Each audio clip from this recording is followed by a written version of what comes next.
Hey, if I'm on your FYP, congratulations. I'm your new Thea. I'm fixing to show you how to make some beer-battered shrimp. These are my credentials.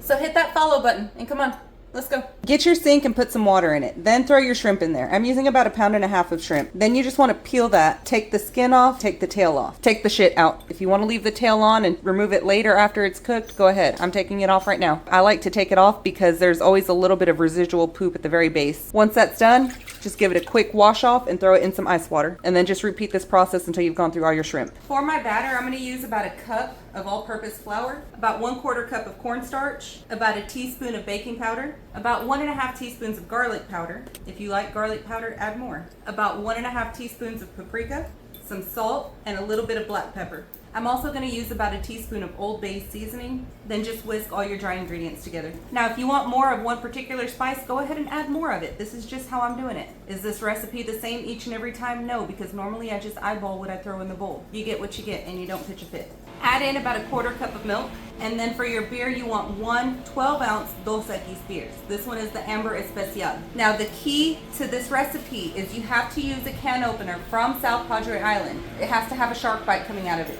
If you can't get your hands on that, I don't know what to tell you. And you just want to use about 6 ounces of that. Then just whisk this together. After that's nice and whisked, add in 1 egg. And then just work that in. You want your batter to have a thick consistency, just like this. Once your batter is ready, add in your shrimp. And like I said, I'm just using 1 pound of shrimp that I've cleaned and taken the vein out of. Push this around and make sure that each piece of shrimp is evenly coated in that batter. Now, once this is ready, I'm gonna get started on my oil. Now for this next part, get a pot. I still don't know what to call this one. I don't know. Somebody suggested pendeja onda. I don't know.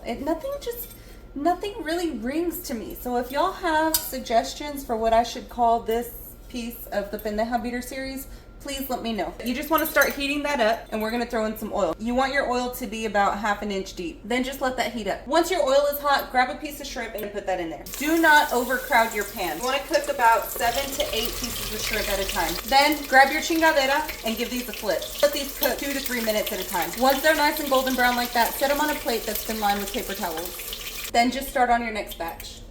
Turn, damn it! Now, during the frying process, you will get a bunch of bits from that batter.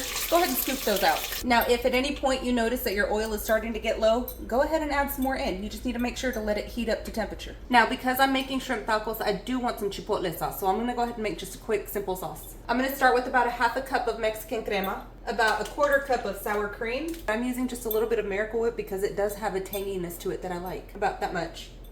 2 tablespoons. I'm going to use 1 chipotle and then a little bit of that adobo sauce that's in there. Just a little bit. If you want more spice, use more chipotles. I'm going to add in a little bit of garlic powder. I'm also going to use a little bit of chopped cilantro and then the juice of 1 lime. Make sure you wear goggles when you're doing this. Then just add a little bit of salt.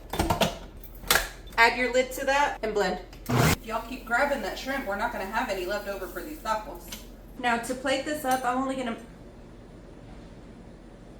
to make 2 tacos. I'm going to start with just a thin layer of this chipotle sauce that I made. I'm going to add some cabbage to the bottom of that. 2 pieces of shrimp per taco. Some of this mango salsa that I made.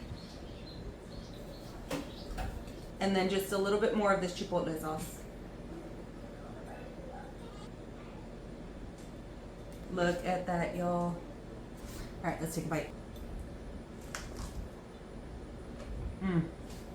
That is so damn good. I'm gonna go eat. If y'all try this, let me know. Post a picture, make a video, tag me in the comments, whatever. Let me know. I genuinely want to know what you think.